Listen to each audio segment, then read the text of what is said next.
Our sister city in Mexico, Cuernavaca, is also famous for its trees. That's just one more way to tell that we're related. In addition to nature and the inspiration that nature provides, we all know the significance of arts to our broader community, both locally and nationally. Music and the visual arts are at the center of the festival that brings us here together today, and are among the many gems of Mexican culture. The city of Minneapolis has recently partnered with the university to create artist residencies that bring 2 artists from Mexico to work with 4 local Mexican-American artists. Today is a celebration of one of those artists, Senor Luis Fitch.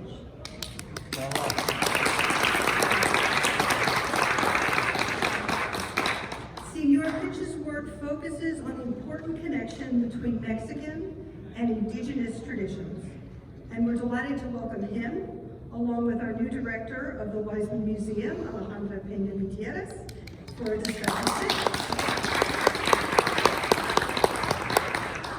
But first, I want you to please join me in welcoming our distinguished guest, who will introduce the conversation. Ambassador Iván Roberto Sierra Meda. The ambassador has served as a diplomat since 1993, including as an ambassador to Guyana and the Caribbean community.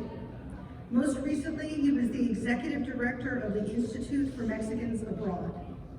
A specialist in Russian literature and philology, the ambassador was trained in Moscow and Mexico City. He's held several faculty positions in Mexico. Of particular significance to us here today, he is widely published on foreign policy and international cooperation. Thank you, Ambassador, for joining us, and please come to welcome the group.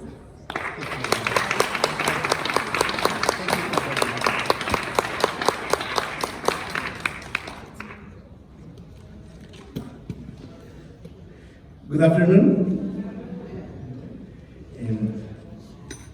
I'm honored to be here and express my deepest gratitude to the University of Minnesota, to the leadership of the university, and to the faculty, to the student body for this extraordinary initiative to hold the first ever Mexican Culture, Mexican Art Festival. I think that it is a natural thing for Minnesota to have a very rich and diverse cultural landscape. And since the Mexican population in Minnesota is very active in the engagement with the community, and you live through music, through visual arts, and to several manifestations of art, it is extremely important to have this initiative, and I pledge the full support of the Mexican consulate in order to make this initiative even stronger. And I am a person that I have been very lucky because my wife, Norma, is a person of art and culture. And so to me, all aspects of art and culture are especially there. And today, I was invited to introduce 2 people that are the apple in the eye of Mexico, and I cannot think of better representative of the several aspects of culture and arts, because culture needs promotion, culture breeds on creation, so you need the creative people and you need also the professionals in making this message really catch. So what happens here is that we have 2 people that I knew for several years before I arrived in the great state of Minnesota, And now I welcome to this never seen, never vanquished land of our very proud brothers of the Lakota people and the hospitality of this great institution, the University of Minnesota. Alejandra Peña-Gutiérrez. We met at the Ministry of Foreign Affairs when she was just fresh from kindergarten, because we had a special program for riders, because the Ministry of Foreign Affairs in Mexico has a cultural division that was established by the Mexican author Carlos Fuentes 60 years ago. He was working at the ministry and he said, okay, how come that we don't have a cultural division? And then the minister said, oh, almost no foreign minister has had any ideas on culture. And Carlos Fuentes said, yes, but this is Mexico. Mexican life is Mexican culture. So we are really fortunate that we have at the Ministry of Foreign Affairs the duty to promote culture. And the people, all the people are the best. Alejandra Peña-Gutiérrez was trained in architecture, and she also has postgraduate studies in art history and museology and a number of related disciplines. So she started her career at the most prestigious cultural institution that we have, the San Carlos Museum. And then at a very young age, she worked at the National Institute for Fine Arts and at the Ministry of Foreign Affairs. Then she was drafted by the very wise people of the Isla del Encanto, Viva Puerto Rico, to move to Ponce in order to become the executive director of the Art Museum. And then last year, in November 21, I got the great news that she was moving to the University of Minnesota in order to head the most marvelous cultural institution that we have right across the river, the Weisman Museum. So I cannot think of a more accomplished expert in that specific field, the promotion of culture. Then we have in Minnesota the great Mexican artist, Luis Fitch. We met Luis 3 years ago in Mexico because at the Ministry of Foreign Affairs, I was organizing the first ever network of Mexican artists living in the United States. And we had a great response across the country. Visual arts, poetry, musicians.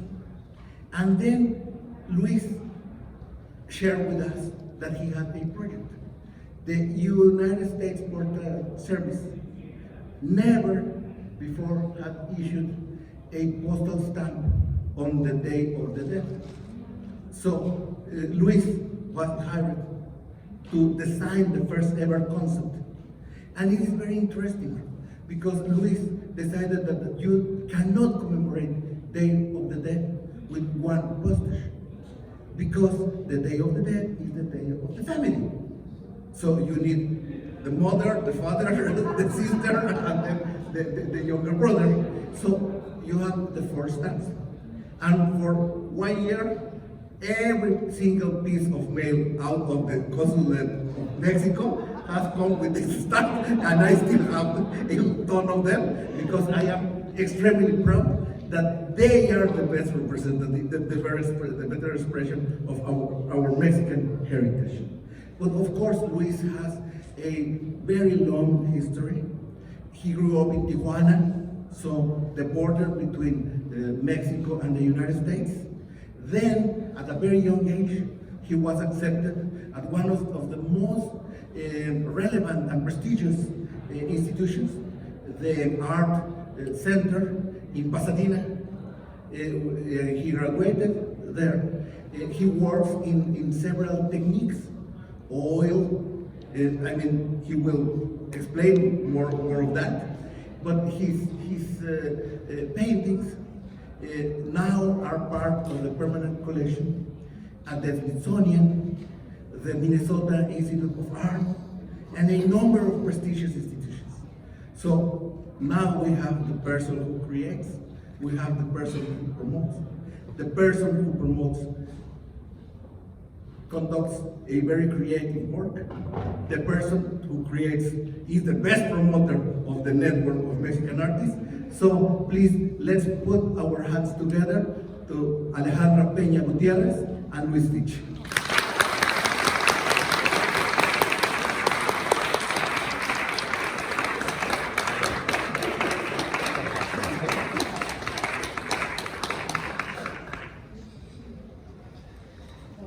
Thank you very much for that wonderful introduction. I don't know if I deserve all that on your part. Thank you so much.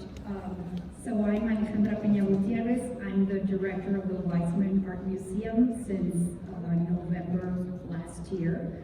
I'm pretty new to Minnesota, to the university, and I am very happy that this festival is taking place. I was very excited to be a part of it, and also very excited to be able to have a conversation with Luis Fitch, who I had heard of a lot before coming here. We have friends in common, and I think he's a great ambassador for Mexico, not only in Minnesota and in the United States, but really around the world. So please help me to welcome Luis Fitch.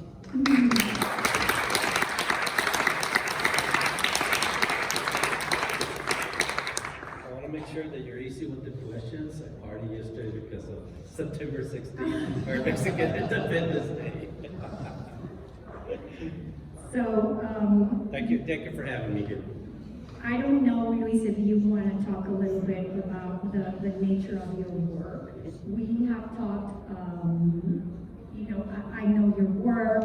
I know about you also a little personally, and that's also an area that I would like to explore for the interest of the audience that doesn't know you, like maybe I do.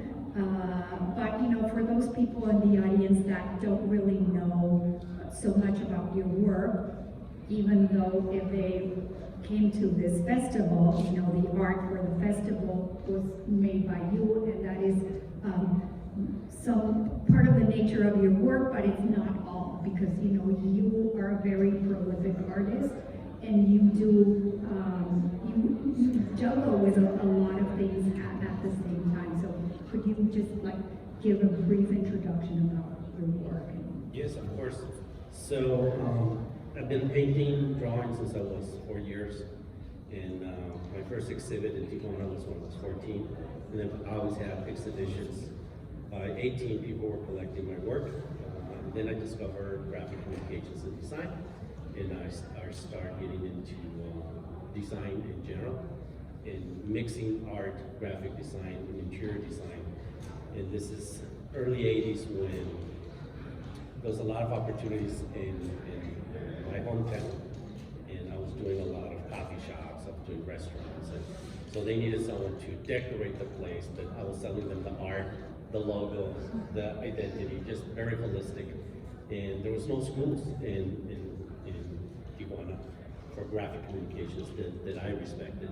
And I had the opportunity to cross the border and study communications and design.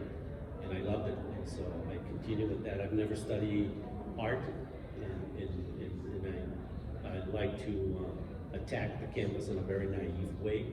And I continue to do that. I have my studio in the backyard of my house. I'm lucky. In the last 3 years, I've been very consistent with my personal work.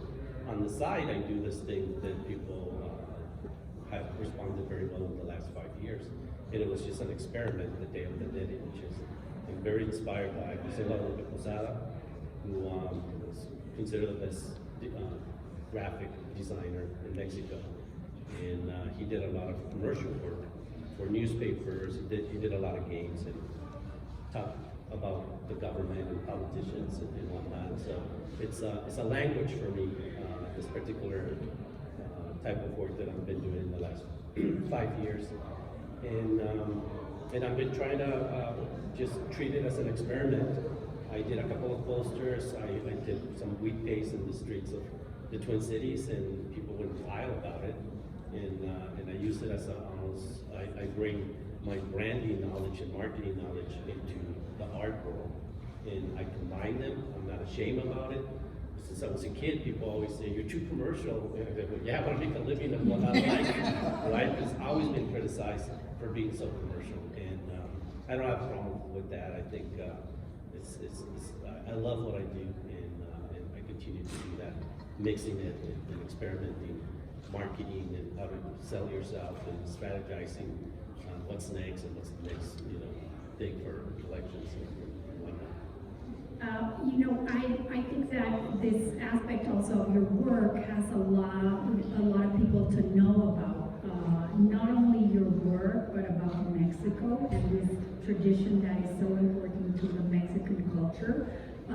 However, coming from the north of Mexico, I want to ask you what your personal relationship with the Day of the Dead is, because as a lot of you in the audience know, Mexico is a very big country, and the south and the north can be very different. So, especially coming from Tijuana, when did you start, this passion towards the Day of the Dead, and also thinking that this was a great and very effective way to represent Mexico? Yes. As you mentioned, in the north of Mexico, Tijuana, and in the early 80s, we were more influenced in general by United States and trends in music. I mean, 3 hours away, it's Hollywood and the fashion world and music. I grew up just hearing rock music in English. There was no satellite communications for television, so we didn't have Televisa or anything coming from Mexico City. And I think the arts and culture was very centralized in the 80s in Mexico. It was all there. A little bit in Monterrey, a little bit in Guadalajara, but we didn't have anything. Other than Segur was just happening, and they were bringing exhibits from international and regional. But there was really, I think as an artist, we were questioning more the border than anything else. And I was part of that movement of the border. We would go into the border and cut doors and put some fake doors and say, welcome. You can literally open the door and cross to San Diego. Things was very different during the early 80s. But I think the first time I went to Mexico City, I was 16 years old. Landed at the Benito Juarez Airport, and there was an exhibit of Rufino Tamayo. It was the first time I seen his work face to face. I was a big fan of his work when I was growing up, but always in books and images. There was no internet, so it's all book and that, reproductions of his work. But Tamayo had this texture that I've always been fascinated with. And when I saw it at the airport, I next day I always had so, and then I had the opportunity to visit his museum, and he was exhibiting at the Tamayo Museum at that time. And I clearly understand what I really wanted to do, and I wanted to understand where he came from, being Zapoteco. And then I had the opportunity to go to Oaxaca. I understand the texture, the color, other younger artists of his generation, Francisco Toledo and so on, that really were fascinated by the colors. And I'm not talking necessarily just bright colors like Tamayo, but Toledo using earth tone colors and pigments. And that, for me, we didn't have that in Tijuana. And to me, that speaks to me of Mexico. I studied 3 years of technical drawing in junior high school, and I was very influenced by architecture. And I was looking at Le Corbusier, Franco Wright, and then when I discovered Luis Barragan, the work of these architects in the 50s and 60s, and how they were working together with other artists like Chucho Reyes, and how Matia Boyds, and how they would bring all this color and all this, what I call Mexican art, during the 50s and 60s. That for me, that was it. And it's still an influence. I always go back to that generation of artists and those colors and those pigments. Obviously, I can do it now in with my computer. I can change the colors faster, but the influence it's there, very nationalistic. And what I'm trying to do now is yes, it's obvious that it feels Mexican, but I'm trying to make it global. So it's, Yeah, I think, the language might be Mexican, but then there's a component in the message that is universal. So you've made works around a lot of different themes, including, the problems in Mexico. And it's funny that I was going to ask you about the influence of architecture in your work and how that had an impact. But I'm also interested in this part of texture, because there is not all of your work is just like graphic and clean, but there's this other part of your work where you have a treatment with texture, and I wanted to ask you, what does that mean? I have this fantasy that maybe it was also related to food, knowing that you like food so much. yes, it shows. I know, it doesn't show, I know. What's in texture for you? And if you could talk also a little bit about the meaning of the colors, because I know you have a specific palette to do your work. And what do these colors represent to you? And how do you differentiate like some kind of work that you do where you use different textures and colors? For the work that I do graphically, this whole Day of the Dead thing, there's not that much texture. On purpose, I limit the colors. And the reason I do that is I work so fast that I want to be thinking what color to use. That's the last thing I want to do. And so these colors are approved by me 5 years ago. And I continue to use it for consistency as part of this experiment of how people can recognize your work faster, right? But then in my really personal work, the one that I utilize oils and pigments and textures, that is more private. I'm continuing to experiment with that. And I really don't care if I exhibit or not, that type of work. I don't promote it. There's a website there, luisfitchart.com. But it's totally different than this graphic work that I do. And basically, I don't know if I was traumatized when I was a kid. We used to move a lot. We never owned a house, my mom and I. And all the places that I live, the light in Mexico or in the West Coast is so intense that even if you have a little bit of pink, that pink is so, right? It's not like here, we don't have that sun other than in summer. Then it becomes so gray.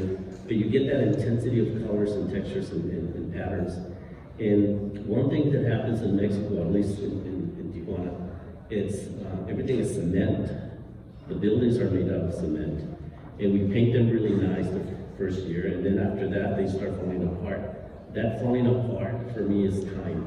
And that's really what I'm into. I take pictures of that, I document what happens with 1 year, 2 years, 3 years, not just with cement.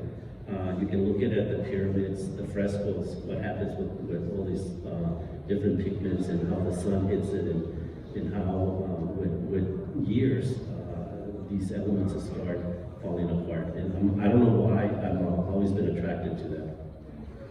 So I would like to ask you if you, in a more personal way, could tell us about your exodus from Tijuana, kind of the reasons behind why you left and how that changed also your perception about Mexico and probably your desire to represent it. Yes. Well, there was 2 reasons.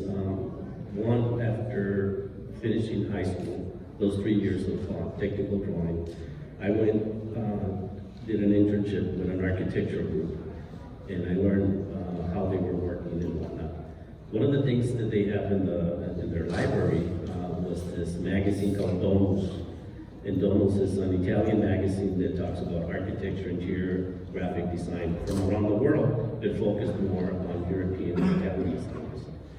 And I started discovering that Ettore Sosa's, all these architects who were doing, not just architecture, but they were doing furniture design, they were doing logotypes, package design, they were all over the place.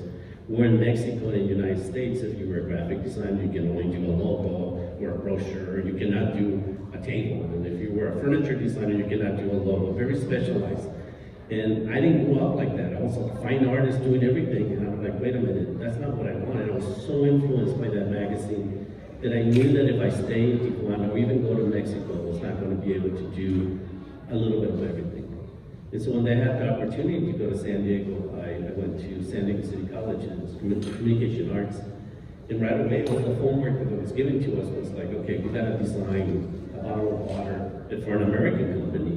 And I would say, well, can I do it for, can I put agua de tamarindo? Can I Mexicanize it basically? And they say, yeah, but it's got to be water. Perfect. So my portfolio became very Hispanic, Latino, Mexican American, whatever you want to call it. It was very specific for Southern California because I was so influenced by the quantity of Mexicans, specifically in LA, where I went to college later. And I was just really, that was what I wanted to design. I wanted to design for this demographic. Then when I went to a Target store or to any particular store, I was not seeing our culture there. And we were consuming so much for these corporations. And so I specialized in that, very specific. And with time, I discovered that it was a niche that was needed as a designer and as a graphic designer and as an illustrator and as an artist, to be honest, that there was this demographic, not just Latinos, but specifically Mexicans, that nobody was designing for them. And so I took that position. So could you talk a little bit about like the different types of work that you do also? Because, there is the more probably marketed work that you've done that is very well known, and the stamp, the series of Dia de Muertos things that you did for Target, but there's also a more public in terms of intervening a space side of your work and just going there and being kind of doing an intervention and being very public about it. And then there's also the other Luis Fitch, which is like more intimate, which is the artist. And how would you, how do you change that hat when you do like more museum quality work where it's more intimate, formally, and then also personally? How do you manage to do all these different things? The outdoor work, the wheat pasting, I call that brandalism. It's basically branding and vandalism. I don't do it in public spaces, in private spaces. I do it in public spaces. Since I'm a taxpayer, I can use that space. And the city seems to like it. Now they're hiring me to do it legally, so they're paying me. I started legally, now they're paying me to decorate that. So it's interesting.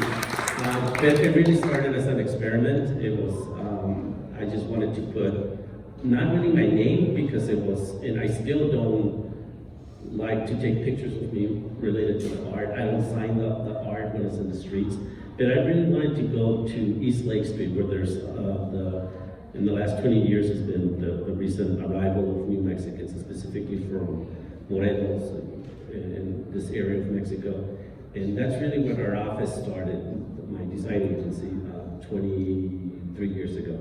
We started on Mercado Central, and we just outgrew the place after a year, and so we had to move. But it's been the center of Mexican recent arrivals. And one of the biggest things that I keep hearing from all the local museums is, how do we attract Latinos into the museums? And so I know that for a lot of these immigrants, the last thing they want to be considering is art. The accessibility for them, that's not the reason they came here, basically. But there's a second generation, even a third generation, that might be more interested in And so what I wanted to do is, if they're not coming to the museums, I'm gonna go to them. And that was the experiment. So these posters that we paste, including original artwork that I leave in these areas for them, and they're signed, and there's a certificate of authenticity in the back, and I mean, it's the whole thing, very professional. But I know that I put it in places that hopefully 80% of the time it's a Mexican person who has never had a piece of art in their house, that they're gonna collect it. And so I've been doing that for the last 5 years as part of the experiment. And that's the reason for the consistency of the colors. I want people to recognize the work as fast as possible. So it's really a state of mind. If I don't have the time, but I still want to do something quick, I can use this that has already been established. It's very quick.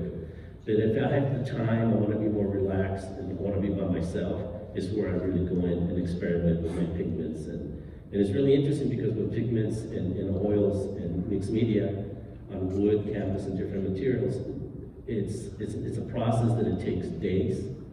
And then I sand them and remove it. I use unconventional materials like just pieces of wood, metals to scratch it and go deeper, and then I put more paint and dilute the paint. It's a constant experiment to see what happens. And if I don't like it, I just put it on the side, and then a year later, I do something to it, and now I like it. It's just, it's more personal. It's for me, and still people buy it and they like it when they go to my studio. But it's the year that COVID hit us, it was my safe place to go, because it was really hard for us not to be able to work as a team with my designers and my friends and whatnot. And so painting was my way of kind of having some sort of structure in my life. And could it be called as your refuge? 100%. Okay. It's 100%. I can wake up in pajamas or no pajamas, go get coffee, and it's 10 feet to my studio. And I can just do whatever I want to, because I got kicked out of the house painting because the pigments and everything was just going all over the place. So it's that's another thing that since I was a kid, these places that we live, it didn't allow me to experiment. Even when I was, working for these agencies around the world, I had to rent, and I always lost the deposit.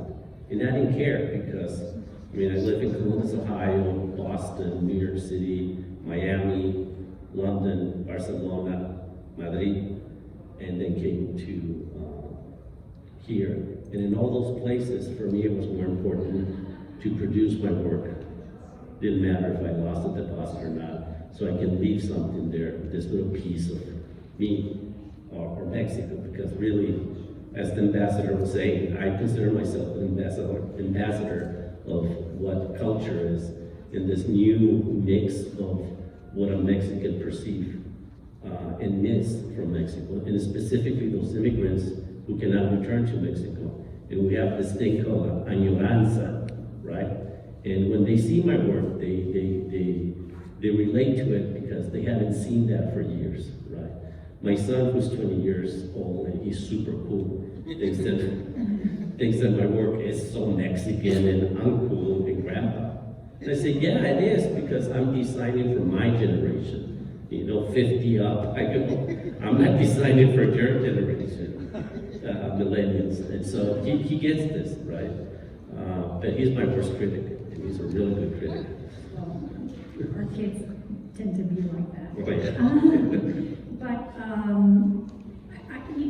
It's interesting. You say I'm not designing for this new generation, yet your work is like accepted and collected, and people love it. And there's very cool places that you've made their image, their branding, and your target line of products sold out.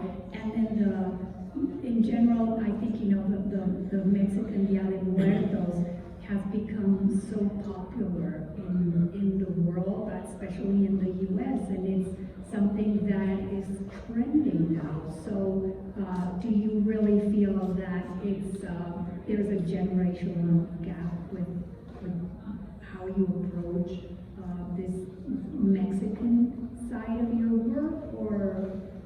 I really even think about it. I've given a lot of presentations at universities in Mexico, and they like my work, they accept it. And then when I'm talking to a younger designer, it's like, you will never survive in Mexico with this kind of work here. Because in Mexico, we're looking at Europe, Japan, other parts of the world for inspirations. We're not looking in Mexico. And so I'm that way. From here, I'm looking at Mexico. I'm looking at Oaxaca. I'm looking at the these walls falling apart, like I mentioned before. I'm taking pictures like a crazy person at these things that people say, what are you doing? And because we don't have this here. And it's again the añoranza, that's what we miss, at least me. And so, yes, I understand marketing, I understand positioning anything, messages and whatnot. And that's part of this other experimenting, right? Of how can you grab images and iconography that represents a culture, if you want to, in an international way, and then create an environment for a microbrewery in town, right? Or targeting Latino younger communities and elders. And so, and they gave me the opportunity